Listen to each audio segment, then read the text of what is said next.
You are listening to Weed Control in Organic Vegetable Crops with Chris Blanchard at the 2018 Moses Organic Farming Conference. I always like to reward the folks that show up on time to the workshop by starting on time, so we're just going to jump in and get going. I don't have a tractor noise to turn on today, so we're just going to jump in and go. All right, so we're going to talk about weed control in organic vegetable crops. And the reason that I want to talk about weed control in organic vegetable crops is because, well, it's because of this, right? Weed control is the kind of thing that can change your life on your farm, because weeds suck. Right? And they take all of the fun out of farming. Okay? I have to say a few words about myself because you're supposed to establish credibility at the beginning of a talk, so I'm going to do that. So I've been doing the organic vegetable farming thing in one way or another for about 28 years now. Started off at a small college in California, worked all over the country, owned my own farm in northeast Iowa for 15 years. We had about 20 acres of organic vegetables there. Did a lot of fresh packaged herbs and winter salad production that we were shipping up to the Twin Cities and to Rochester, Minnesota. Eventually started my own, while I was still farming, started doing some consulting work and some other things where I was going out and working with other growers. Eventually closed down my farm for a whole variety of reasons. Started doing the consulting stuff full time, fell into doing the Farmer to Farmer podcast, and then now here I am today. Something I want to say about the show today is that a lot of the pictures in the slideshow today came from my guests on the Farmer to Farmer podcast. I wrote to all of them and said, hey, you guys have weed control pictures? And they ponied up with hundreds of photographs. And so down in the bottom left-hand corner of the screen, you'll see those farm names when those were provided by farms that were guests on the show. But just so that those of you in the back, because I know I was in a workshop earlier where they had the screen so low, and I'm sorry about that for you guys in the back because I can't do anything about it to raise up the television, but that's what's happening down here, and so it's not like you're missing a great deal of information in the back by being there. So I had this funny experience. This was about 2009. Margaret Smith, who's an extension agent at Iowa State University, came to my farm. It was for we were going through a GAPS audit, and she was there to kind of watch how the GAPS audit went in my operation. And she came to me after the GAPS audit, and she said, Chris, your farm is so weed-free. And I thought, my farm's not weed-free. And what I realized, and this was before I had started working with farms, but then later on when I started going out and visiting other farms, I found that so many of the beginning farmers that I was visiting, they had farms that looked like this. Okay? They had farms that were drowning in weeds. And as I talked to those growers, I began to understand that one of the reasons why I judged myself so harshly on weeds is that one of my very first large farming experiences in 1993 was at Harmony Valley Farm with Richard DeWild and Linda Halley. Now, a lot of people in this room don't remember 1993, but it rained every week. Okay, we got at least an inch of rain every week in 1993. And every time it was dry enough to cultivate, Richard was out on the cultivator killing weeds. Okay? And he had crews of people out there that were bucketing weeds out of the field, because you couldn't, if you hand weeded and laid the weed down, it was just going to reroot and start growing again. And so he paid people to bucket weeds out of the field. And even in a year like that, inch of rain every week of the year, he didn't let a single weed go to seed on his farm. That's how important and what a priority he placed on weed control. And so I really started to think, again, it's all about attitude, and it's all about recognizing that you can have a weed-free organic vegetable farm. And I think as I've worked with people who've moved from having weedy, messy organic vegetable farms to weed-free organic vegetable farms, the rest of the operation follows along. All of a sudden, the employees feel proud to show up and work there. They feel like things are in control. And the farmer's not looking out at that field of weeds going, oh, right? They're looking out at a crop of vegetables going, yeah! Okay, and that's what we want. We want people to be feeling good. And I don't know, I have a picture from my farm of just, and I looked at the timestamp on this. This is like 6:57 in the morning. Right? Those weeds are back there all wet. Even if I'm not trying to pick the salad mix, if I pick the dill, my butt's rubbing up against the wet, those wet leaves, and all of a sudden I'm soaked. I'm dropping seeds everywhere, and it's no fun. It just takes all the joy out of it. Okay, there's another picture of weeds. All right, so I want to talk real quickly. There's one fundamental principle with weed control on the vegetable farm. And I actually have to say, is Sam Hitchcock-Tilton in the room? Sam, would you just, wave your hand again. Okay, so Sam did a podcast episode, I think it was episode 136 of the Farm to Farmer podcast with me last fall. And it really laid out some weed control principles. It was after I'd been invited to do this workshop, or else I probably would have just said, no, why don't you just guys invite Sam? But one of the things that Sam said is that you've got to make sure that the crop is bigger than the weeds, right? That's the whole principle of weed control. Once it gets to this point, right? Once the crop here, these carrots, are not bigger than the weeds, you've lost the game. Okay?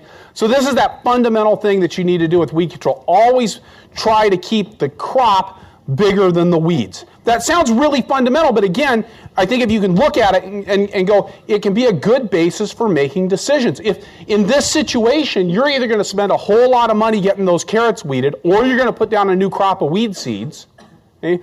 Or it's just going to be bad. Or you should just till it under, right, and start again. And when you do a weed control talk and when I went out to all my farmer friends from the Farm to Farmer podcast, I was looking for pictures of tools, right? But as I started to think about what really makes a difference on the farm, it's not the tools. It's the attitude about weeds, okay? It really is, again, saying, I can have a weed-free farm. And no matter how weedy of a mess my farm is, I can make change in that situation over time. John Peterson at Angelic Organics had this to say. He said, weed control is primarily about timing. It's about getting out there, again, when the crop is bigger than the weeds, and doing the weeding. And it's also about having the tools and the resources to get out there and do the weeding at the right time, right? If you're understaffed on your farm, then when it comes time to weed and it's time to harvest, now you've got to make choices, right? Am I going to put money in the bank, or am I going to do the weeding that's going to make it easier to put money in the bank in the future? And those are hard decisions to make. So making sure that you have the right resources in terms of people, as well as the right resources in terms of the right tools in terms of resources, as well as in terms of people. Okay, tools and people. Okay? And I really liked what John also said. He said, you can be preoccupied with preventing weeds, or you can be preoccupied with all the damage that the weeds are going to cause, right? And what he was getting at here is, at the worst, right, the damage that weeds cause is that you don't have a crop for your CSA members or your farmers market. And now you're preoccupied with trying to explain to your members why you don't have a crop, because you had too many weeds, and then you had too much disease, and then it was going to cost you too much to get it harvested and turn it into a marketable product. Right? Or you're worrying because now it's going to take you 3 times as long to get a crop harvested that's ready for market, because you got to stop and pick all the weeds out of it. Right?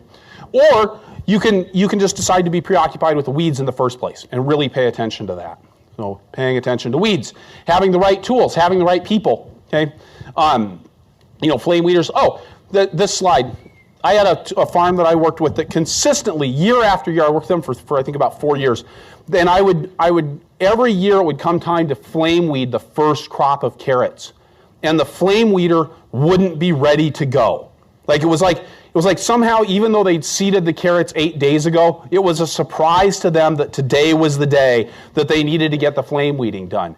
And the year that everything changed on that farm was the year that they actually got the flame weeder ready to go in the winter.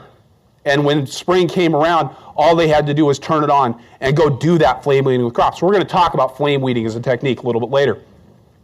Another thing that I've seen farms do very successfully is, rather than, if what you want to do is to say, oh, it's time to go weed, I'm going to go weed, you want to have the tools ready to go. Okay? So on this farm, this is Angelic Organics again, you can see that they've got a whole fleet of tractors here, but they've got, I think, 1, 2, 3, 4 cultivating tractors that are all set up with different cultivator setups. So the decision that they're making is get on the tractor and go, instead of how long is it going to take me to get set up before I can actually go out and kill the weeds. Okay. Just another Excelsior farm, Jeremy Mueller out in the Willamette Valley in Oregon, just sent me a picture of having all of his tools ready to go, lined up, hanging on the wall, right? This is a Ben Hartman lean farming thing, right? Having the tools that you need when you need them, and they're not dirty, okay? They're not rusty. These are clean, sharp tools. When I want to weed, I just go out and weed. Jason Weston and I'm going to talk a little bit about these two-wheel tractors later on, at Joe's Gardens out in Bellingham. You know, he's got, again, 1, 2, 3 different of these Planet Junior two-wheeled cultivating tractors, all set up with different setups, ready to go out and get the job done. Okay? So really thinking about how you're going to be ready to go weed. And every time you ask yourself this question, should I kill weeds today? The answer should be yes. Okay? If you're thinking about killing weeds, you should be killing weeds. Okay.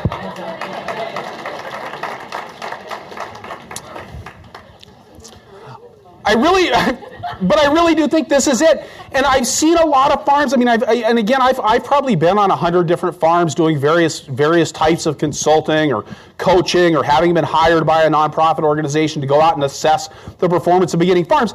And I see a lot of farms that have the tools, right? They've got the G, but the G isn't working. Okay? Or they've got the finger weeders, but they haven't figured out how to adjust the finger weeders. Okay? So I see people that have the fancy tools, they've got what they need to get the job done, but they don't actually go out and do it. And it really is, the biggest difference in weed control is going to be having the will to go out and get the job done. Having finger weeders is that's like icing on the cake, right? And icing on the cake means that if you don't have the cake, the icing is sweet, but it's not worth much. Okay? All right, so systems trump tools. So I want to talk just quickly application of resources. Again, John Peterson talked about how his equipment's ready to go, and this is part of the Angelic Organics way of getting things done. The equipment's ready to go because when they're done using the equipment, before they put it away for the year, they do all the work that needs to be done on it. So when flame weeding season is over, they do the maintenance on the flame weeding stuff.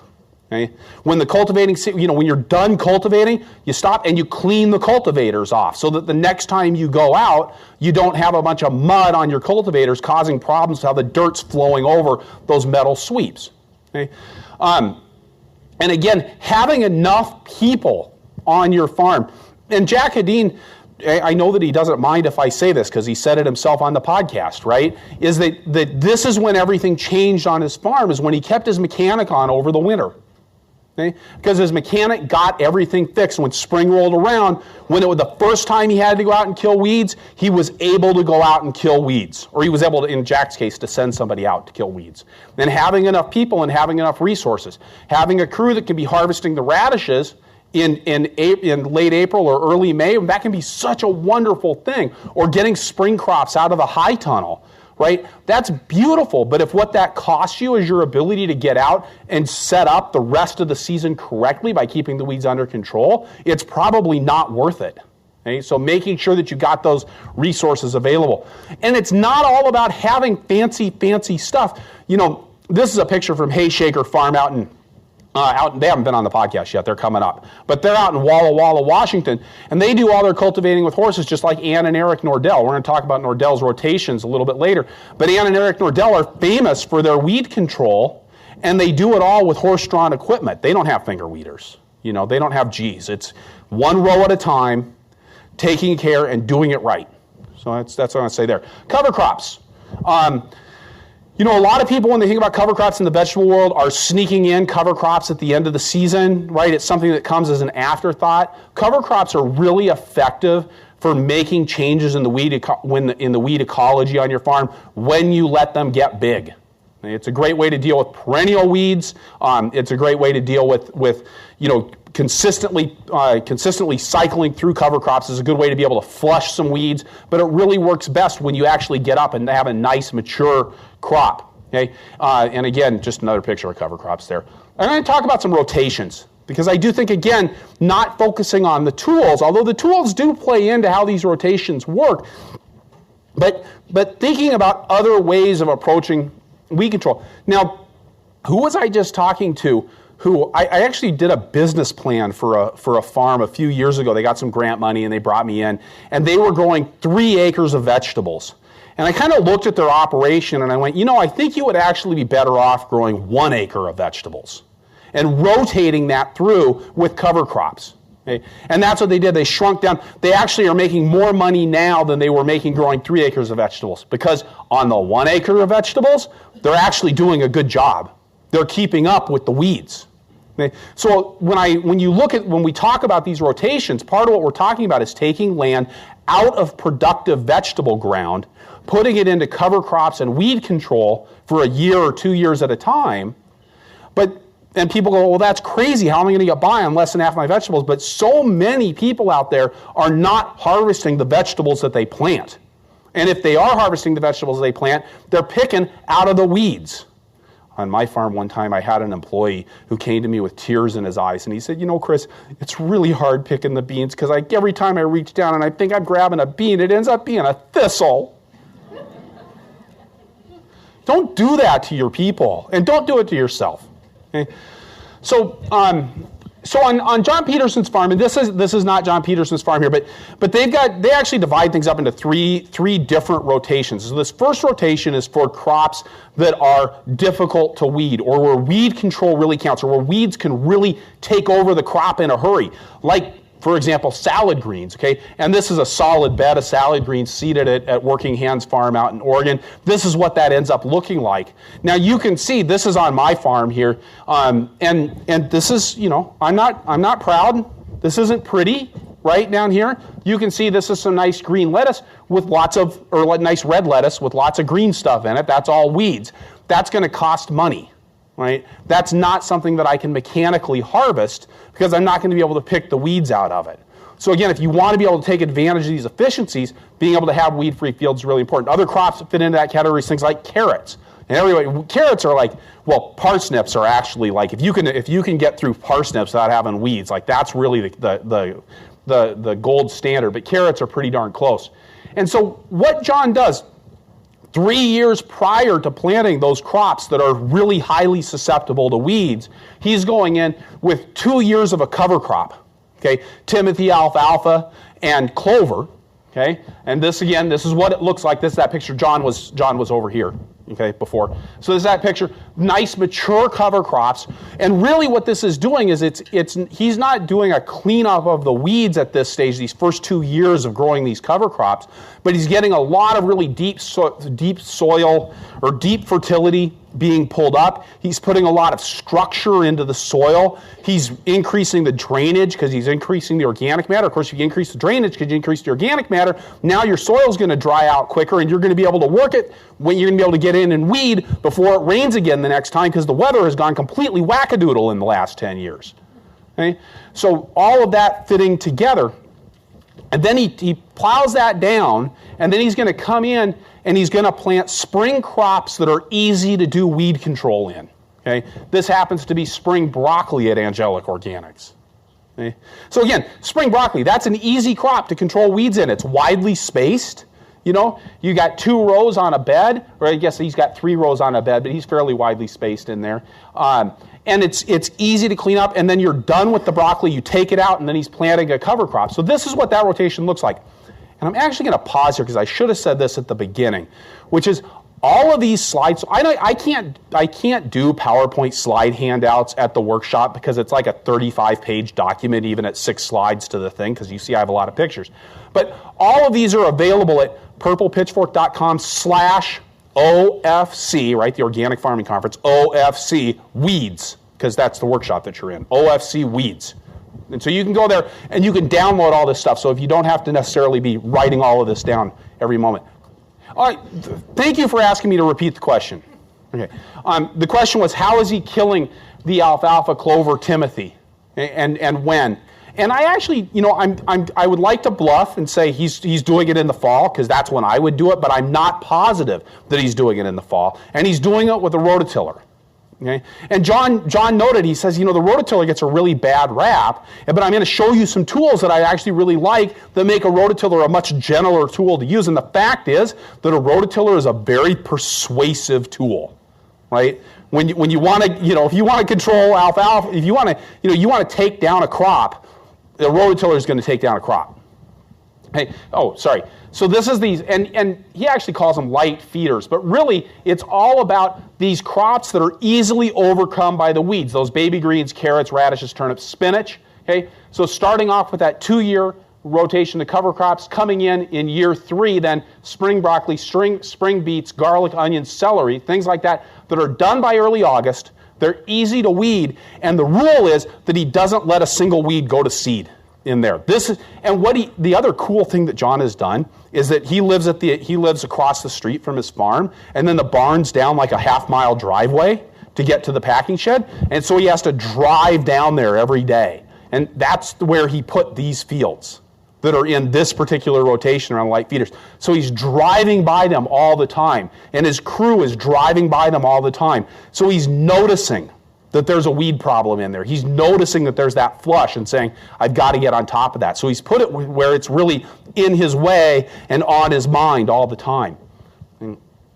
The next rotation that he does, and this is a picture from Two Onions Farm, but the next rotation he does is kind of the squash on plasticulture, things like cucumbers. Now again, if you got to have good weed control, if you're going to have people going through your field on a lay-down weeder, right? Nobody's going to want to do that if you got a bunch of ragweed and pigweed brushing up against your face. Okay? So again, to get that mechanization, to get those efficiencies, it really does make sense to get good weed control. And so this is for these medium feeders. He's got, again, the same cover crop mix in years 1 and 2, and then he's growing crops on plastic, tomatoes, peppers, cucumbers, weeding the holes, mowing between the beds, and then in year 4, hitting the squash and fall brassicas in there. Again, fairly easy to control those weeds. And then going back into that alfalfa, clover, timothy mix. And then the last rotation he does is the heavy feeders. They're sweet corn and potatoes. Okay, this one's pretty easy. Mix, again, same cover crop mix. Year 3 being sweet corn, okay, and he transplants the sweet corn because that makes the weed control easy. Transplants it, multi-seed transplant, so 2 or 3 seeds per hole. You guys do this at Vermont Valley too, right, Dave? How many seeds do you put in a cell? 1 seed per cell. And how far apart are you placing your transplants in the row? Right. So you want a big ear because it's transplants. You're doing 10 inches apart. Also, again, same thing would make weed control easy. He's coming in there with a wiggle hoe, and I'll have a picture of one of those later, and he's using that to be able to clean up easily. And then the last year he's doing potatoes, which is also relatively easy to control the weeds in that crop. Okay, so that's how he's doing that, and what it's resulted in. So he's got those 3 separate rotations. So he has 1 set of fields where he's always doing the light feeders. They're in a single 4-year rotation, and that's just all that goes on in those fields over those 4 years. Same thing with those medium feeders. That's another set of fields. And the heavy feeders is yet a 3rd set of fields. And they don't cross. The sweet corn is never in the field that the carrots were in. Okay. Does that make sense? Okay. So thank you for nodding. Okay. So the Nordells really have things divided into 2 crops. Okay? And the Nordells are so good at weed control that I've heard other people use this too, so I know it's not just a neologism that I came up with, but they call it the Nordellian rotation. Okay? And basically it looks like this. You've got here it goes fallow, late vegetables, fallow, early vegetables, year 1, 2, 3, and 4. Okay? That's the rough outline. Let's get a little bit more specific with that. So in year 1, they've got a crop of rye established when they're going into year 1. That was already established in year 4 of the rotation previously. Okay? So crop of rye. In the summer, they bear fallow. So they're taking out that crop of rye, and then they're actually having a couple of times where they get flushes of weeds up, and then they kill all those weeds and get another flush of weeds up and kill the weeds. And then they're planting oats and peas, shallow tillage again, early vegetables. Okay? The oats and peas, of course, those are dying in the winter, and then very shallow tillage in the spring, and coming in with the early vegetables and following that up with the crop of rye. Then, in year 3, over here, that crop of rye stays from the end of year 2. It's present in the beginning of year 3. Another bare fallow period in the summer. Rye and hairy vetch. Shallow tillage to get that out of there. late vegetables going in there. So, your tomatoes and your cucumbers and your winter squash, and then going back to rye again, and that kind of completes the cycle. Okay? So really what they're doing is they're growing tons of cover crops, and then fitting the vegetables in between. Now, they're kind of funny about this because Ann was telling me, you can tell that Eric really likes to use the horses because these guys farm with horses. And so part of growing the cover crops is that Eric can be out there playing with the horses all the time, growing the cover crops, right? I like that. That's called lifestyle design. But what it does for them is they don't do any hand weeding. Okay? That's just it. They don't do hand weeding on their farm. And they don't have fancy tools. They've just got cultivators. 1-row, horse-drawn cultivators. Okay? So another thing we're talking about making things easy on yourself and thinking about systems is make sure you kill the weeds when it's easy to kill them, right? That's an easy to kill weed. All you're going to do, practically you could look at that funny and it's going to die. Although I'll tell you what, John Peterson would say that that's too late to kill weeds at Angelic Organics. He says if you can see the weed, it's too late. Well, no, so think about that, because this weed is just a little bit hardier, right? When you've got a weed seed, it's got all it's got is the energy that was in that seed, and it has to turn that in to these leaves. But once it's made these leaves, it's starting to put energy back in. So now all of a sudden it's getting sunlight and it's putting those roots down further. It's going to take a little bit more effort to kill that weed. But if you got it the day before it popped out of the ground, that's when it's going to be at its absolute weakest point. But it doesn't make a very good picture. There it is. That's a weed that just germinated. We hit it with a cultivator. That's a dead weed. Easy, easy, easy. That sucker's not going to reroot. I don't care how wet it is. Okay? That's a goner. And it's probably a goner in about an hour sitting out in the sunshine and the wind. Okay. Other places, where is it easy to control weeds? It's easy to control weeds in your wheel tracks. Okay. It's easy to control weeds relatively in between your rows. Okay. So this is again one of these 2-wheel cultivating tractors. He's got some stirrup hose in here, and he's just driving it down the row. That's where it's actually easy to get things under control. It's not easy to get things under control actually in the row. And so again, I think if you're starting out with doing any kind of mechanical weed control, or if weeds are always a disaster on your farm, where do you want to focus your energy? Focus on the easy weeds. Make sure that you get the wheel tracks under control. Make sure that you get the in-row weeds under control. And that way, when you are putting the more difficult energy into controlling those in-row weeds, if you got people out there hand weeding, they're spending time on the weeds that were already hard to kill. Okay?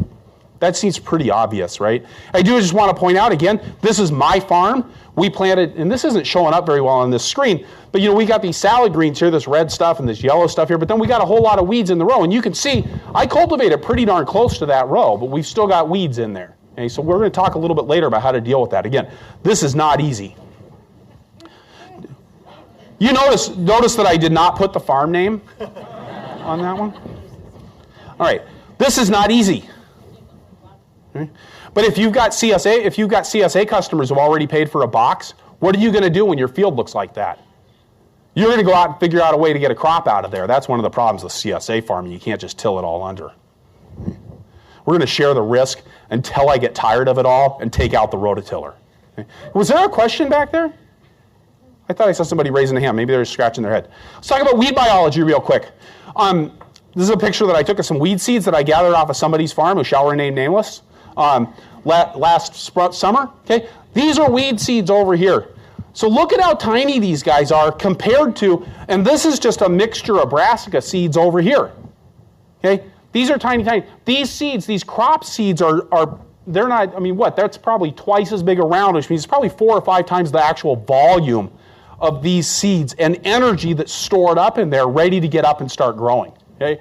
Lettuce seeds up here, look at how much bigger those are than the weed seeds. And then, of course, something like beans, right? So we're starting off with this huge advantage when we go to plant our crops.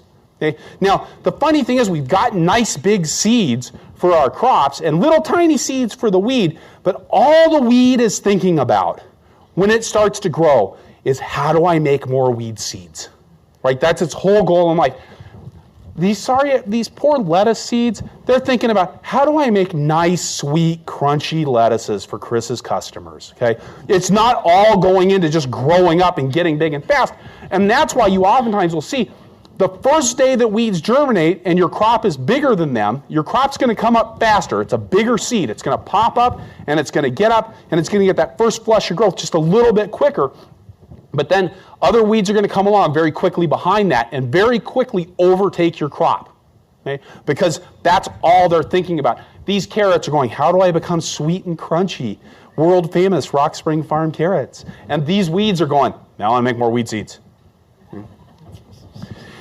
Weed seeds need to germinate. They need light, okay?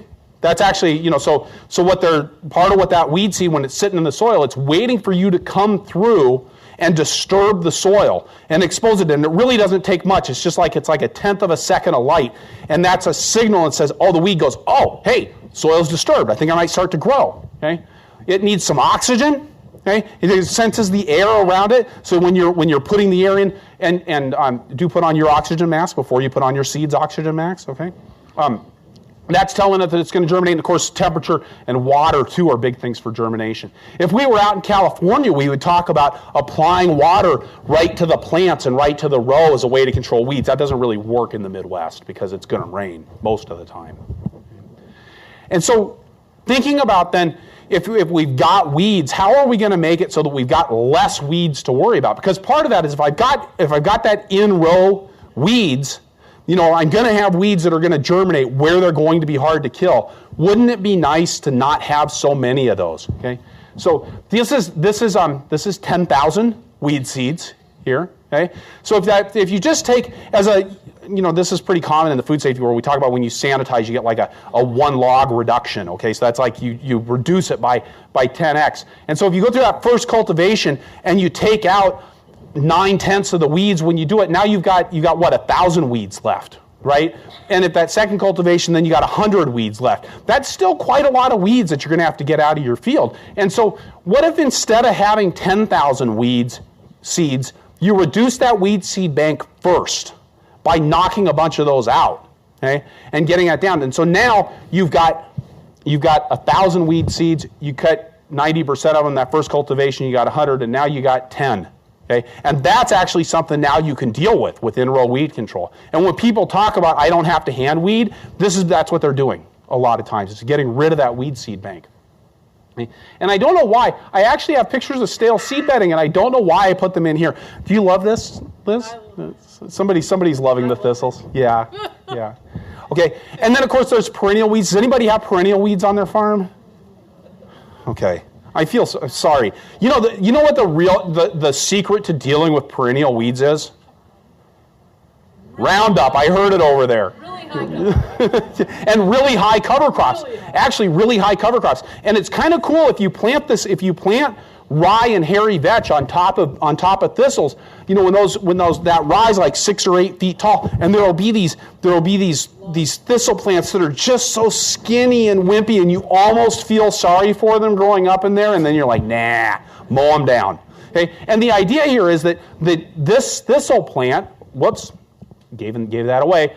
This thistle plant has a whole lot of energy stored down in here. So if all you're doing is cutting off the top of the thistles, then if you don't consistently cut off the top of the thistles, then you're going to have these roots are going to have enough to keep bringing it back. Whereas if you do that really tall cover crop, now you're forcing this thistle to deplete its energy trying to grow up tall enough to get there. And here's the cool thing about thistles. They go to seed on June 21st. Okay? If you watch, a thistle that's undisturbed will almost always go to seed on the summer solstice. Okay? So that's actually the day that you want to get out there and mow that cover crop. And it works really well, at least right at this latitude.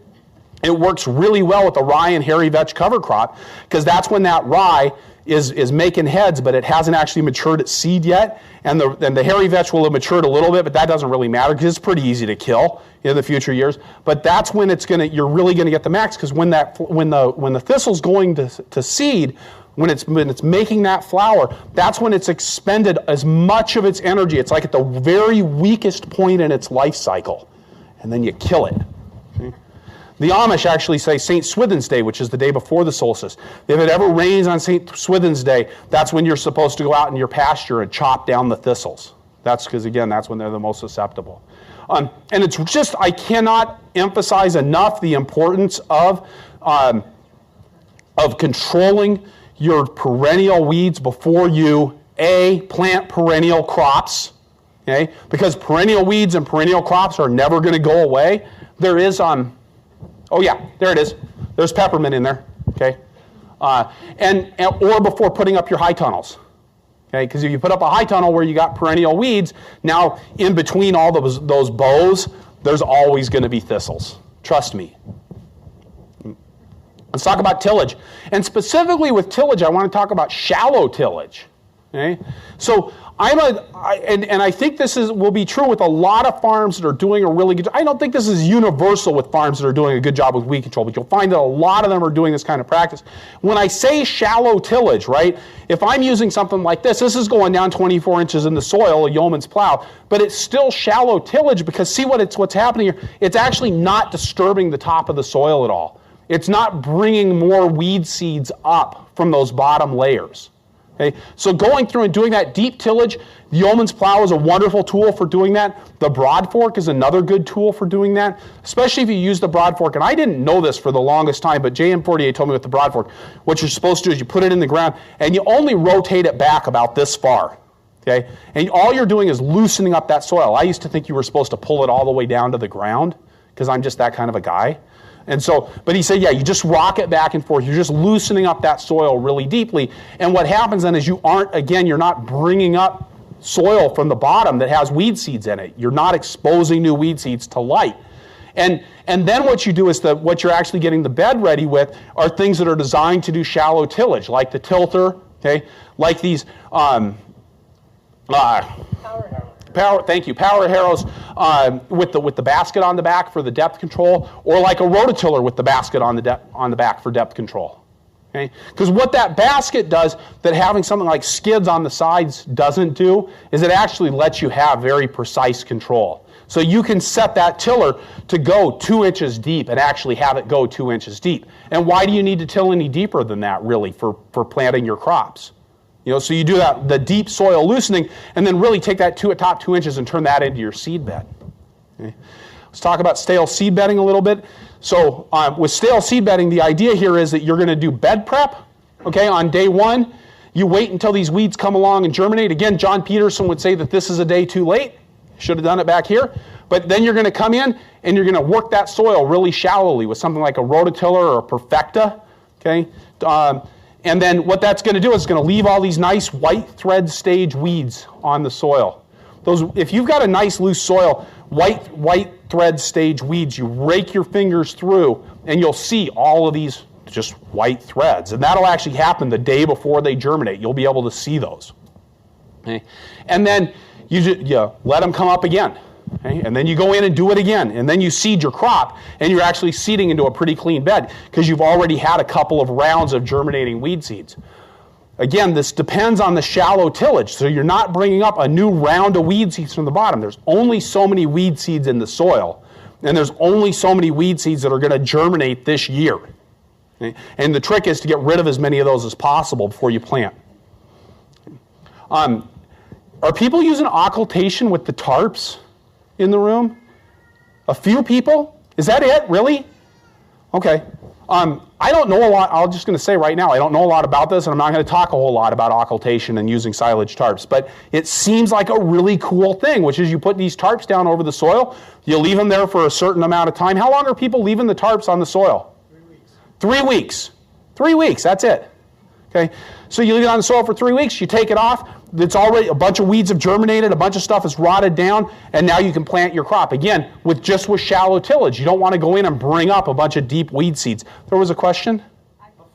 Okay, so what you're saying is even 1 week of doing the occultation made a significant difference in the amount of weed seeds that were there, which again, if what you're doing is having to then go into planting a salad greens and do some hand weeding, if you've got a 90% reduction in weed seeds, that's significant. So even what she's saying is even a week of doing the silage tarps. It's pretty cool. You know, a lot of people will use landscape fabric or black plastic for weed control, and just a couple of pictures of people doing that. Okay? But the big thing that I learned with black plastic is that it's a really lousy weed control tool if you already have weed control problems. Okay? If you aren't doing, it's not like it looks like it should be a magic bullet, right? I'm gonna cover the soil with plastic, and I'm gonna put my plants in, and they're gonna grow. But then you've got areas of your soil that's not covered with plastic, and it actually can be fairly difficult to cultivate those plastic edges without ripping up the plastic. Okay? And of course, sometimes if you've got a lot of weeds, you just end up with weeds in the holes where the plants were supposed to be. That's the other secret with this, is you're going to have time to go through and weed the holes.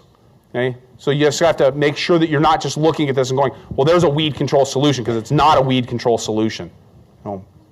I actually had to get rid of mine because I couldn't really look at it as anything other than a weed control solution, and I kept screwing up with it, and so I finally just got rid of the thing.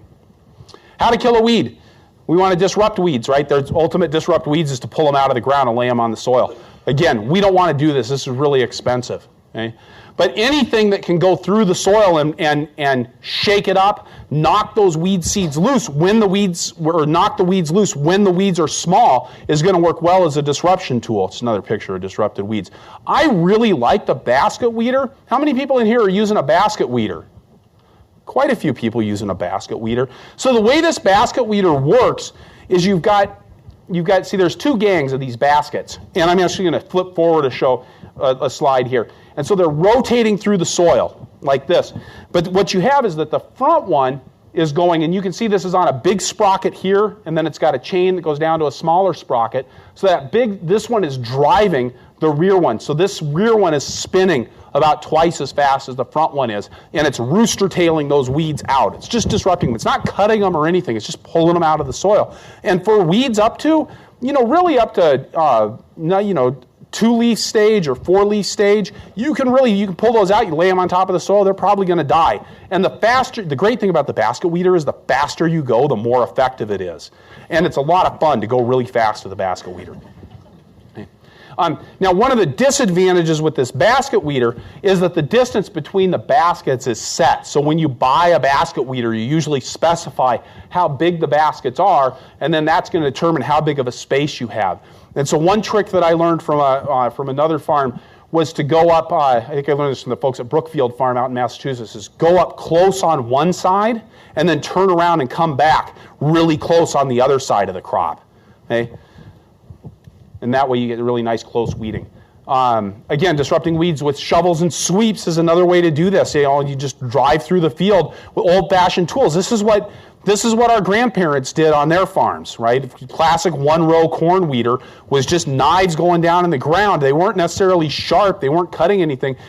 They were just going through and turning over the soil and stirring things up. And then what that does is it breaks loose the roots from the soil that they're rooted in, and then the weed, if it's small enough, doesn't have enough energy to reestablish itself.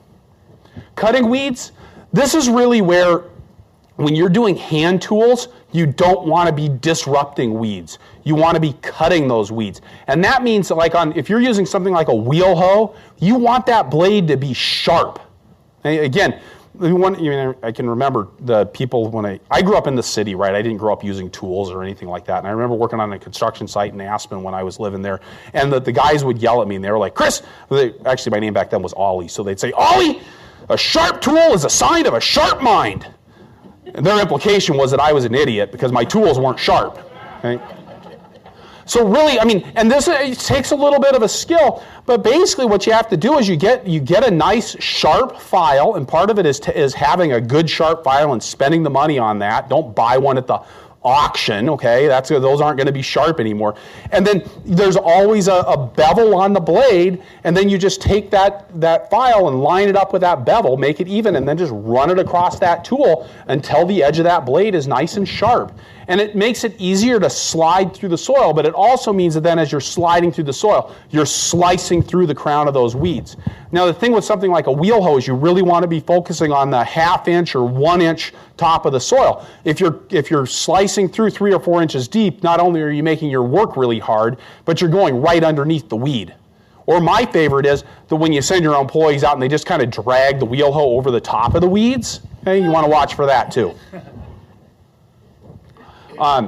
And I will say when you're using knives and sweeps on a cultivator, it is worth taking the time to get out there with a grinder, and a good angle grinder is a beautiful tool, and sharpen those up. Because again, if you disrupt a weed and then it rains, it's got a chance to reroot.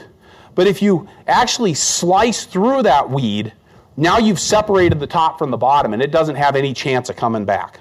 Okay.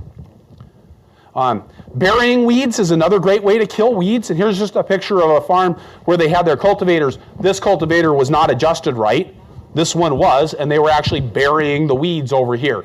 And as you throw dirt on top of that weed, again, you're denying it sunshine, and especially when it's small, it doesn't have a lot of energy stored up in its roots to where it can be like, oh, I'm just going to grow out of the dirt, right? It's stuck. So, a lot of one-row cultivation relies on this. So here, these guys, this is Chandler Briggs out at Hayshaker Farm, and he's just taking the soil from the middle of the row, pushing it in towards that garlic. And a lot of crops can handle a little bit of hilling, right? You don't want to hill something like lettuce, because you put a bunch of dirt around the base of your lettuce, you're going to get a lot of butt rot. But even a crop like carrots, once they're up a little bit, you'll find that growing point is actually out of the soil. So you don't want to bury the growing point of your crop, but you can bury small weeds in a carrot row and get rid of them that way. So, burning is a great way. How many people do flame weeding in here? It's pretty popular. It's a fun thing to do. I was a small enough farm that I strapped the propane tank on my back, and I always felt like that was kind of a badass sort of a move. So here, this is the idealized flame weeding sequence, and I really like this. This is out of Elliot Coleman's book.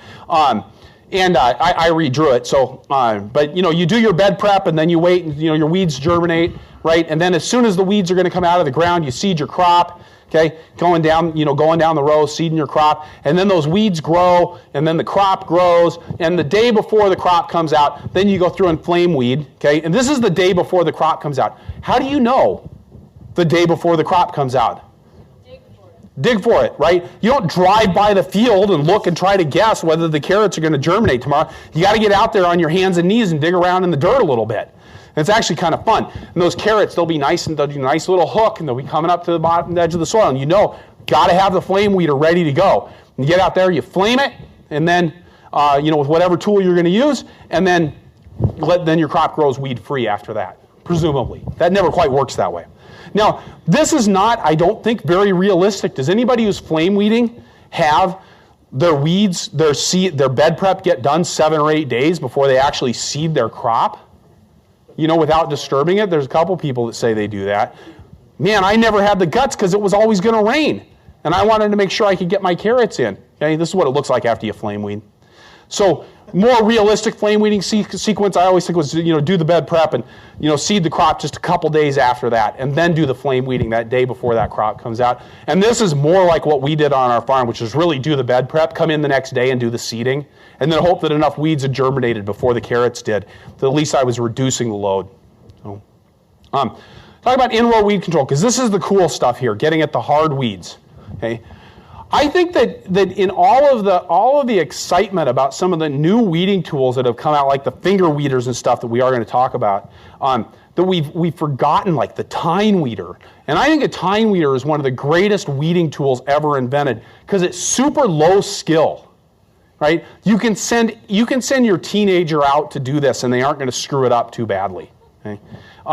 And so what this is doing is you see you've got the crop there, and it's a blind cultivator. Hi, Landis. That's Landis on the tractor here. So Landis is driving down here, and she's looking back. She happens to be looking back, but she doesn't need to, okay? Because all her job is just to drive. And then these tines here are sticking down in the soil, and they're wiggling back and forth. They're made out of spring steel, and so they're just disrupting those weeds and knocking any small weeds out. So the goal here is you've got to have, again, this crop that she's tine weeding has to be better established than the weeds. And the crop has to be bigger than the weeds. Okay? And then that makes weeding easy. So you drive down with that tine weeder. Another way to do in-row weed control is by hand weeding. I actually really like this. So Jason Weston out of Joe's Gardens out in Bellingham, see, they're using wheel hose, but the only reason they're able to use the wheel hose across the row or across the bed like this is that they planted everything on a checked path, what they call check seating. So this is laid out on a perfect grid. Okay? And so they've gone through there, they do all their transplanting by hand because they can do it more intensively on the farm. Jason doesn't leave wheel tracks on his farm because of the tools that he uses. So they just go out, they mark those beds, they mark where the transplants go, and that makes it so that then they can cultivate across the field. So they're going both ways, and that's how they're cleaning things up and keeping it clean. And again, slick, low-tech solution. Didn't need to buy a bunch of fancy stuff to make that one work. You see this really common in the Northeast. People do this with pumpkins and squash a lot, where they'll check seed that. Question? Recommending a file for keeping your hand tools sharp. So it's different than for knives. Like with knives, I found that the cheap sharpeners that they sell that have they've got the carbide tips in them and they've got the handle and the guard and you just run it across the knife, those work great. But for doing hand hose, I've never been happy with the versions of those that are made for a single bevel tool. And I go and buy an 8-inch, it's called a bastard file. Okay? And the ones from Ace Hardware work really nicely. They cost about $8 a piece for an 8-inch bastard file, and it's worth it. And and the only reason I use an 8-inch one is because that's what fits in my pocket really nicely. A 12-inch one is kind of heavy and wants to fall out. An 8-inch one fits, and a 6-inch one is too short, and your hand gets too close to the blade. And if you're sharpening it really well, then bad things can happen. So again, on in-row weed control, then that primary thing, burying, and I want to say about we're going to come back to that in a little bit. Then the other tool that's gotten a lot of attention is these finger weeders lately. Are people familiar with who's using finger weeders in here? Yeah, quite a few people using finger weeders. Do you love them? Yes. This is one of these tools. I'm like, where was this when I was farming? Because I just go like, life would have been so much better. It was in Germany, right? So again, the way these finger weeders work, and I'm sorry that I don't have a better picture of this, but so you can see, first of all, the fingers they're flexible rubber, okay?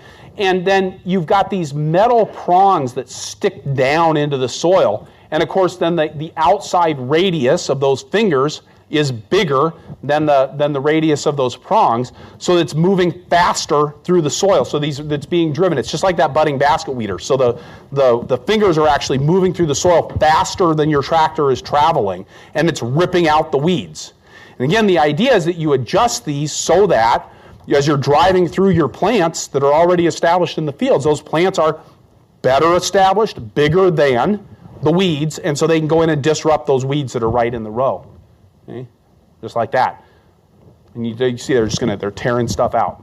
Well, Jason Weston at Joe's Gardens out in Bellingham has used these extensively out there and has done a lot of work with these two-wheel tractors. Here's a setup from Hermit Creek Farm that I really like, because what they've done here is they've actually got the knives and sweeps all set up too. So it's you go through just once. So here they're taking care of the in-row weeds. Okay? Crops running right down here, and then the finger weeders are getting them there. So they're taking care of the between the row weeds and the in the row weeds all at the same time. Nice one pass, and you end up with a nice, very clean field. It makes harvest really pleasant and fun, even when it's raining in the Pacific Northwest. Question? An affordable place to shop for fingers. So can somebody who's bought finger weeders just speak up and say, how much does a finger weeder cost? $1,000 a row. Okay. So, right, and Steve just said very affordable. So, and I want to say, this is where I think, again, looking and saying, do I have the resources that I need to do the weed control? Okay? And if you're saying, $1,000 a row, you can spend a lot of hand labor getting stuff weeded not very well for $1,000 a row. Or you can buy that tool and have something that's going to do it really well for the next 10 years. Another one that I find always really kind of fascinating are they're called torsion weeders. Anybody here using torsion weeders on their farm? Not nearly as common. Are you the only person? John, do you feel lonely? I'm okay. Okay, good.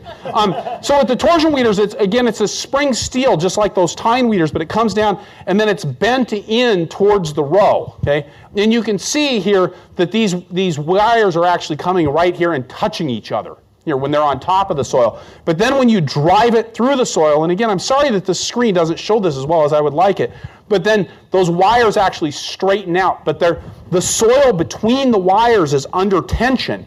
And so again, those wires are kind of wiggling their way through the soil, and they're kind of boiling the soil between the wires and then where the plants are in the row. And so again, the plant's well established, the weed is less well established. You boil the soil, and that essentially disrupts that weed and breaks it loose. John, I'd like to ask you, why are you using torsion weeders instead of using something like finger weeders?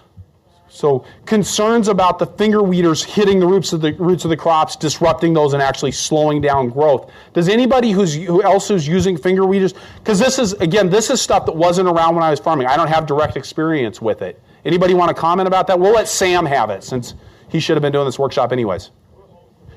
Okay, so Sam's saying that he said we looked at this and it's not, you actually looked specifically at it in carrots, and it wasn't actually causing any slowdown of growth in those carrots. And when Sam says we, it's because Sam's from Michigan State University working on the research farm, actually doing research on in-row weed control. So that's when he says we, he's actually speaking with some authority. Okay, and then this is these are called wiggle hose. Okay, so and I didn't have a picture of the whole tool here, but what this is, it's got a hydraulic drive, and then these are spinning down here, and they've got fingers that go directly down into the soil. And then this person's holding onto those handlebars, and in this case, I think it's a she, is able to open and close those to go around the plants that are in the row, and then can close them and get in between those crops. And they're spinning and will just rip out any weeds. Nice thing about these is they can be set to be very, very aggressive because you're not interfering with the crop itself. Okay? So something like those finger weeders, if you set them to be too aggressive, they're going to tear out your crop because they're actually working right up next to the crop. This tool, she's steering and she's able to actually miss the crop entirely, ideally. It takes more skill than it looks like it takes. I rented one of these one time on my farm, and we tore out a lot of crops. I'm going to talk just a little bit about settings, because I think, again, when you talk about systems trumping tools, and I think you can do a lot with sweeps and knives if you really take the time to adjust your tools correctly. And of course, if you say adjust your tools correctly, and then I'm not actually going to tell you what correct is, because there isn't a correct, right? It depends on your soil, it depends on your moisture, it depends on a whole wide, how big your crop is, okay? A whole wide variety of factors. But what I want to say here with this illustration, so if you're driving through the soil with this sweep, and sweeps, they're never going to be perfectly flat. They're always going to have kind of a rise in the middle. Okay, you're cutting these, and here's your crop plant here. I drew this a little too small, and I apologize. So here's a little crop plant, but you got soil that's coming up over this sweep, and it's going to come and it's actually going to move to the side. Right? So you're going to end up with some soil moving aside, depending on a whole variety of factors. How much soil is going to move over to the side? If you set your cultivators up wrong or operate your tractor incorrectly, that soil is going to roll right over your plant. That's not necessarily a good thing. But of course, it can be a great thing if that plant's not a plant, but it's a weed, and you got your plants up here, and you're trying to actually bury the weeds. So this is where actually getting in and spending the time with your wrenches, making adjustments to those sweeps and knives on your cultivators can make a big difference. Things you want to think about with this are, angle to the row, angle to the plant. All of those are going to change how that soil is going to flow in and around the plant, how fast you're going. Obviously, more speed is going to tend to move more soil off to the side of whatever tool you're using. Okay? The thickness of the knives. A lot of European cultivating tools, like the ones from, I always feel nervous about pronouncing this, Steketee, thank you. From Steketee are a lot thinner than what you can go down and buy at the Farm and Fleet. Okay? Those tend to be very thick. Okay? So again, having something thin that doesn't move a lot of soil can be really nice. And then, of course, how sharp they are. Dull things are going to move a lot more soil than things that are sharp. And, we think about this too when I'm talking about sweeps and knives, but anybody who's had experience using even like a collineal hoe, right? You pull that collineal hoe through the soil, it's moving a little bit of soil off to the side. And you can actually, if you're really careful with how you use that collineal hoe, you can get a little in-row weed control out of it by actually slightly moving some soil over to the edge and burying some very tiny weeds. Of course, the shape of the knife is going to make a difference too. So this is a side knife here, getting up really close to that carrot. So it's got a vertical face here, and then the knife coming out horizontally like that. Okay, so you're right up next to that plant. Of course, it's still, like we said, this vertical part is still going to be pushing some soil into the row, okay? And so you can end up burying the plant. So what we want, one of the things that a lot of people are doing now is cutting a trench right next to the plant so that when you go through that dirt is actually falling into that trench. And they're doing it with these cutaway discs here. So when I stand in front of this, am I blocking all you guys from being able to see what I'm pointing at? You're able to see it over here. So this has got these discs in front here, and then it's got these knives that come down and go off to the side. So this disc is actually cutting that little trench in the soil next to the plant, and then the dirt that this knife is pushing ahead of it that's falling into the row falls into that little trench instead. And this is just another version of that tool to show you that they aren't not all clean and they can be out in the field running through the dirt. And what you end up with ideally with this is a nice little ridge of dirt next to that plant. And then what this lets you do is now when you come through with your finger weeders, there's something there that those finger weeders can disrupt. And so it's actually kind of knocking down that little hill that's left there, and any weeds that are in there are just going to crumble and die. Seeding and transplanting. So this is, again, where we can look at all the fancy tools in the world, but if you don't do a good job of setting up your field in the first place, the weed control isn't just, the fanciest tools in the world aren't going to help you. So in general, what we would say, if you're going to cultivate 3 rows at a time, you want to be seeding 3 rows at a time, right? Because that's going to keep everything aligned just the same. I'm really pretty good at driving a tractor straight, except when I'm not. But what you got here then, right, is that if you're seeding, and this happens to be 2 rows at a time, but if I'm seeding 2 rows at a time, you see those are perfectly parallel. So when I go through there with my cultivator, when I turn the tractor to correct for my lousy steering on this row, I'm also going to be correcting exactly the same for my lousy steering on that row. Now, I will say, if you're really anal and uptight about doing with your hand seeder, with your Planet Junior or Earthway or your Jang or whatever you're using, you can mark rows with a row marker, but you have to follow all of the goofy little dips and curves that you've got, or else when you come through with the tractor cultivator, you're going to take out a lot of crops. When you seed, one of the biggest mistakes that I see with seeding, and so if we laid a stick across here, you'd see that this trench was about 2 inches deep. Okay? So now if I'm coming through with a cultivator right next to this trench now, all of that dirt's going to fall into the trench and it's going to bury my crop, and that crop's a dead crop. Okay, so now I've got to wait until this crop is up above that trench. Well, by the time this crop is up above those trench, the weeds are going to be up and they're going to be taking advantage of their fast, vigorous growth, and they're actually going to be bigger than the crop by then. So making sure that when you're using your seeder, you've got things adjusted correctly so that you aren't just sinking inches down into the soil. And I actually put this in the wrong place. A great tool to use for this, and Johnny sells one too, and I don't have a picture of their rolling basket that they have. It's just a hand tool with a roller. It's made out of lobster cage steel on it, and you put some bricks on it, and it weighs things down, and it'll compress the soil. The other thing you get out of that, this is just a water barrel that we would, or a lawn roller that we would fill up with water on the back of the tractor, and it would just level out the soil, and it makes sure you've got good seed to soil contact. Because getting that good seed to soil contact lets the seed imbibe the water. And what I want is, again, when I put that seed in the ground, I want it to come up as fast as possible, because I'm racing the weed seeds at that point. So making sure I've got good seed to soil contact is going to help. This also then gets rid of that lousy trench, okay, that I've got that's making it so that I have to wait a couple extra days before I get in and cultivate. When you're doing your seeding and transplanting, making sure that your row spacing is consistent.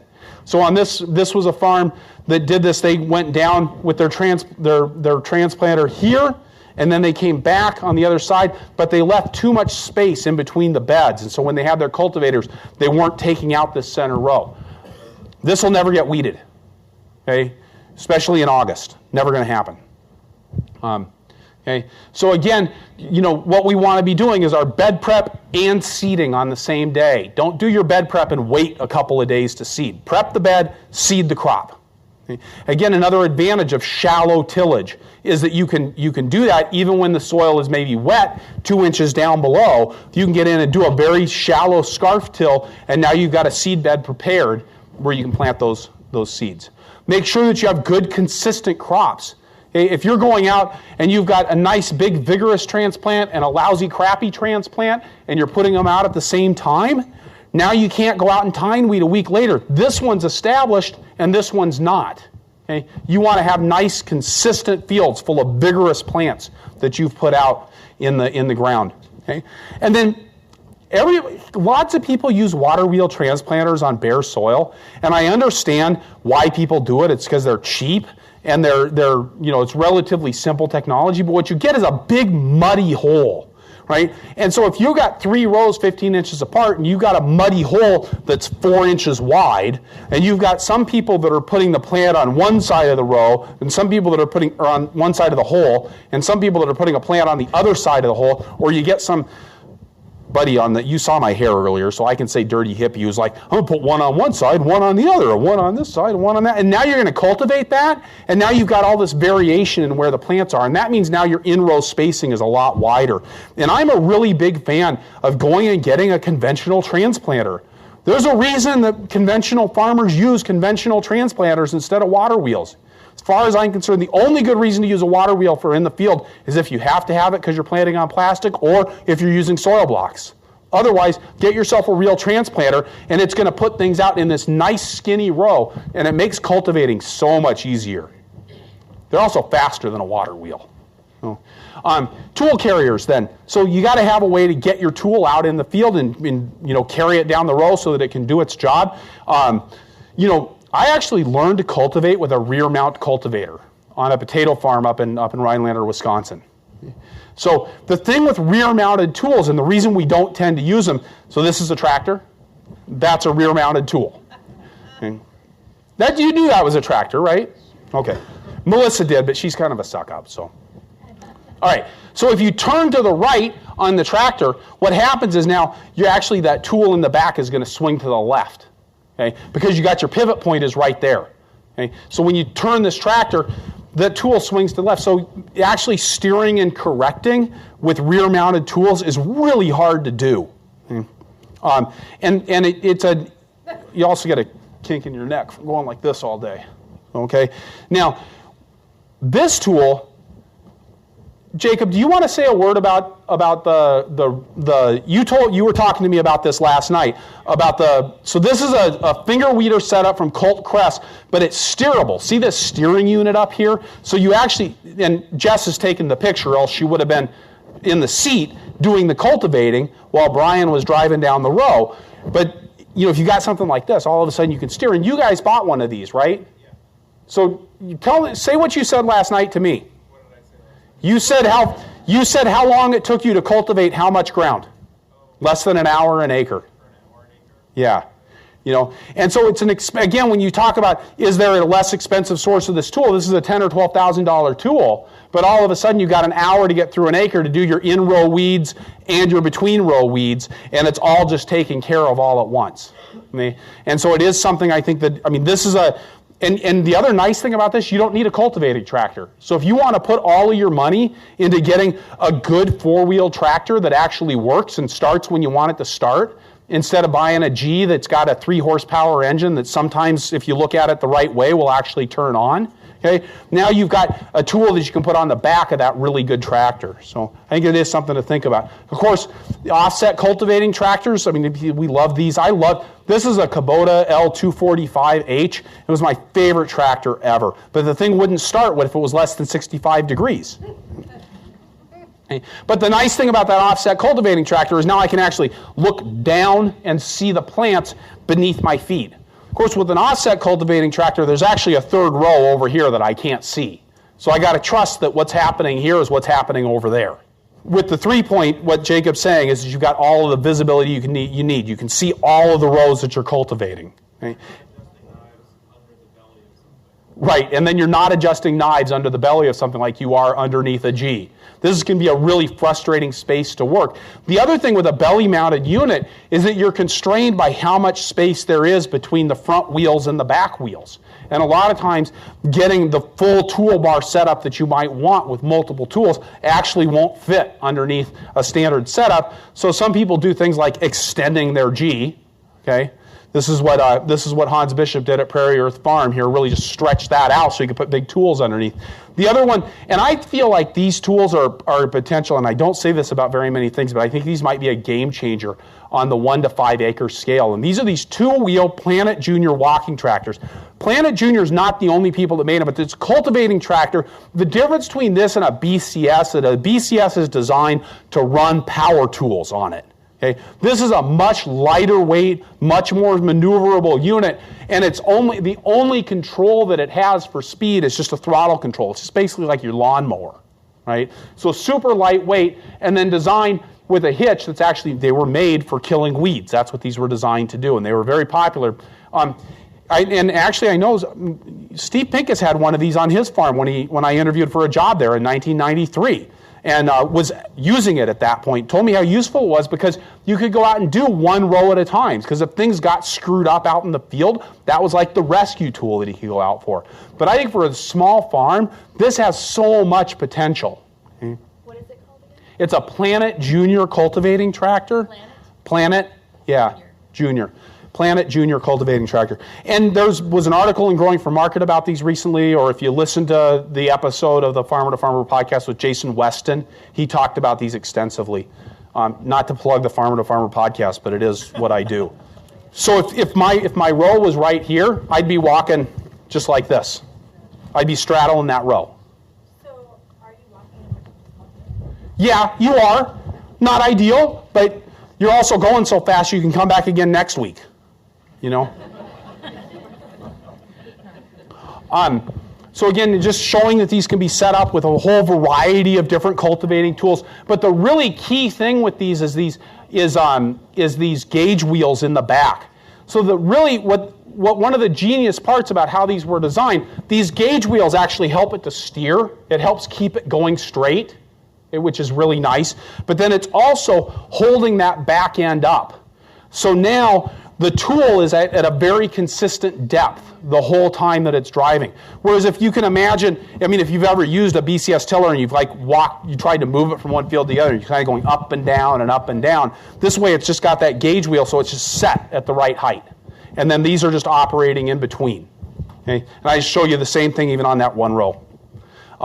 There's a whole group on Facebook. If you look up Planet Junior Cultivators on Facebook, there's a group that's dedicated to this stuff, and it's actually a great source of information and far more stuff than I could tell you here. But I do think these are probably worth a 90-minute workshop on their own. Yeah, that's a good question. You get on the Facebook group, Planet Junior Cultivators, and there's people that'll be advertising on those. I'm trying to lean on companies to actually start manufacturing these new, because that's what we really need, and I think they're a good fit for the crowd that we're dealing with here. Again, fantastic. Jason Weston is doing 6 acres of vegetables, and this is the only cultivators that he's using now.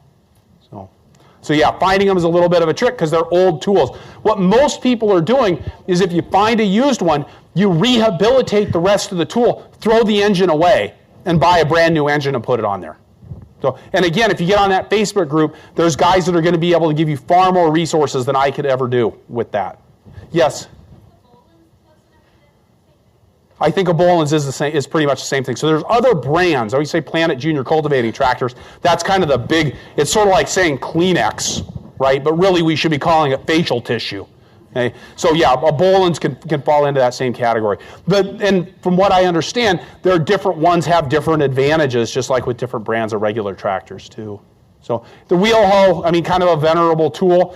The problem with the wheel hoe is you got to carry it down the field yourself. And you got to keep pushing it. And that's a lot of fun when you're 25. I really think that gauge wheels are people who've heard me talk, other subjects know that I love wheels. I just think they're fantastic. But gauge wheels to actually help control the depth are really such a great tool. because now you're letting something else do the work for you and actually do the thinking for you. Instead of having to set those hydraulics just right, you just put it down and let the gauge wheels roll across the dirt, and that keeps these knives at a very consistent depth. Now you'll notice on this cultivator that it's also got this, it's a parallelogram here, so that this individual set of knives can float up and down on its own. Okay? And that's really handy to have.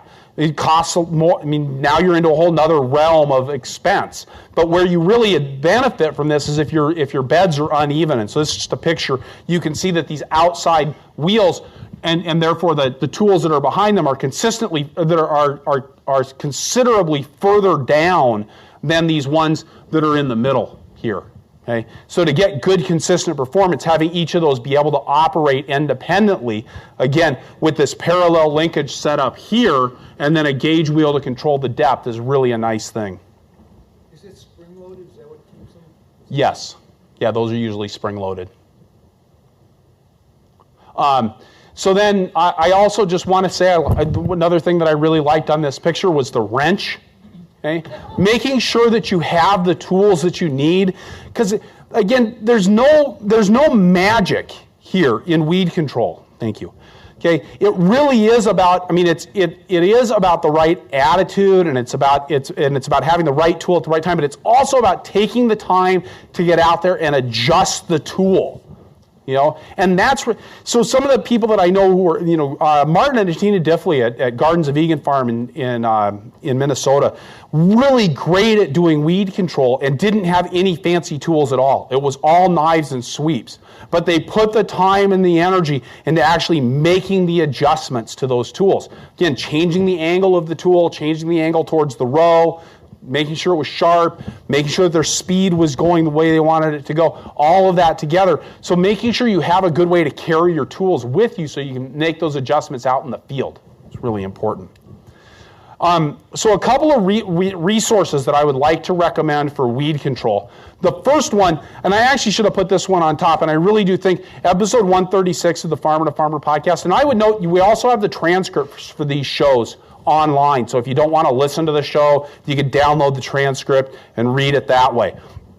If you just go to farmertofarmerpodcast.com and search for episode 136 or search for Hitchcock or Tilton, you'll find this episode. And this is one that I would definitely recommend listening to because it's just totally like weed control school. Okay? Sam Hitchcock Tilton of Michigan State University. John Peterson of Angelic Organics has so much to say about attitude and weed control that's so worth hearing. And it's the kind of thing I'd love to see everybody listen to 5 or 6 times between now and April 1st. Okay? And then we just came out with an episode with Ann and Eric Nordell. I'm really proud of this one because these guys don't even have a computer. We had to get the whole interview set up through using the mail. For correspondence, but that's episode 159, and again talking about their rotation and some of the ways that they have things set up for weed control as well. And then they have a book, and I'm not referencing here, called Weed the Soil, Not the Crop, which you can order directly from them, and all of that information it's on my website. Okay? Another great resource is this book, which is available up in the book sales area. Sam Hitchcock Tilton worked hard to make sure that this was available, so the Moses book sales area, I assume people, if you don't know where that is, look in the program, you'll find it. But it's called Practical Weed Control. I had a hard time finding it because I was looking for a big 8.5 by 11 book, but it's considerably smaller. But this is just a really thorough treatment. It's all information and no inspiration about weed control. Okay? But all of the different tools you can use, how to use them, what the impacts are of using them, how to prioritize weeding different crops in different situations. It's really fantastic. It's called Practical Weed Control in Arable Farming and Outdoor Vegetable Cultivation Without Chemicals. You can also download this as a PDF if you Google for it online. Okay. Did you get that? Did you get your picture? Okay. So again, I want to mention all of this is available on my handouts. Okay, so you can, if you download those from my website, you'll be able to get all of these numbers as well. So titles. So the other thing I want to mention is the Midwest Mechanical Weed Control Field Day. This was a huge hit when it was held at Michigan State University last year. Tons of people there's tons of manufacturers and suppliers coming all together and actually running the tools through the soil so you can see how they work. The one this year is going to be held September 26, 2018 at Prairie Earth Farm in Atlanta, Illinois. Okay? Look on Facebook for Midwest Cultivation Field Day. We're hoping to host it in Wisconsin the next year. So we're hoping to host it in Wisconsin in 2019. That would be awesome. Okay. All right, just a couple of final things. Remember, weed control is about timing and being able to do the right thing at the right time. If you're not doing the right thing at the right time, the tools that you have simply don't matter. Okay? Make sure that you keep the crop bigger than the weeds. Okay? And finally, if you're thinking about killing weeds, yes, get out there and kill weeds. Okay.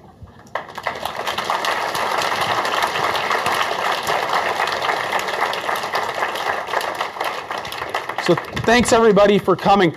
So I actually guess we have a couple of minutes for questions and answers if we want to do that. So I'll do my best. Yes? If you can wait for the mic to come back to you. Also, the continuing education unit's sign-in sheet is up where I was just sitting at that table. If you can put your phone number down so we can contact you later, that would be great as well. Thanks. Do you have any recommendations for bed shoulders? Any recommendations for bed shoulders?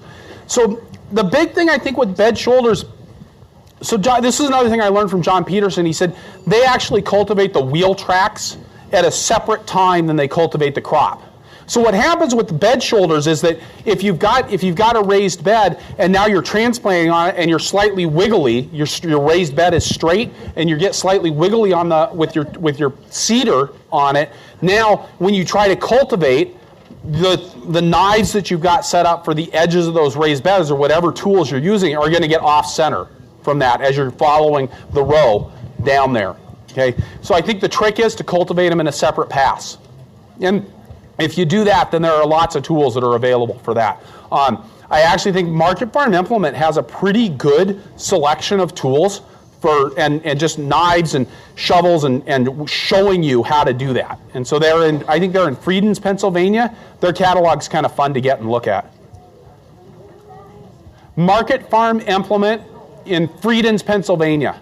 Is that it? Is that the only question? Yeah? Jacob? You talked about using a tiller as your stale bed pass. Yes. Do you have any thoughts about using a basket weeder or versus a Lely tine weeder for that? So the Lely tine weeder, again, the tine weeder being that tool that has the spring steel tines that come down to the back and then stick in the soil and they vibrate. It's not as aggressive as a rototiller. So again, the thing I like about a rototiller, it's a very persuasive tool. Okay, so if you're a couple of days late, the rototiller is going to still work great for a stale seed bedding tool. But the tine weeder isn't. A basket weeder is a good option for that as well. But the problem with the basket weeder is that you're going to then, if you're using the basket weeder that you're using for cultivating, it's got gaps in it. So I would, and again, that's where I go back and I use the rototiller because it's actually set up to do what I want it to do already. And it's got that depth control on it. So yeah, so that works really well. But I have seen people use basket weeders. I've even seen people have basket weeder setups that were solid across the whole row, but then it's a single purpose tool. Whereas that rototiller I can take out and use it for all kinds of stuff. Just with the basket weeder, you can buy from budding, they make sweeps to go in. That's right. Yep. So they make sweeps that go in between the rows for those. Yeah. You know, I might have gotten a little bit confused, but at one point you said, do your bed prep, wait a few days, cultivate or flame weed, and then seed. But then I thought later on you said, no, bed prep and seed right away. Okay, so the final time that you go through the field to kill weeds before you plant your seeds, plant the seeds immediately following that. Okay, but what I was talking about before is like with stale seed bedding, you might say 7 days before you're going to plant your seeds. You might till, go through, prep it, okay, let a flush of weeds come up, till again, seed immediately. Thanks for asking for clarification about that. So this is where to get those. I should have left that up. Thank you for saying that because this should have been the last slide, right? So the PowerPoint handouts for this workshop, in other words, every slide that was part of this workshop except the one that said juggling where I forgot to put the picture, so I deleted it before the slideshow. But every other slide is on here. So purplepitchfork.com/OFC weeds. And that's got the handouts for the slides. So it'll have a picture of every one of these slides on there in full color. So, yeah. But you have to download it and print it yourself. So, yeah. Thanks for asking that, because I really should have left that up. Go eat! Thank you.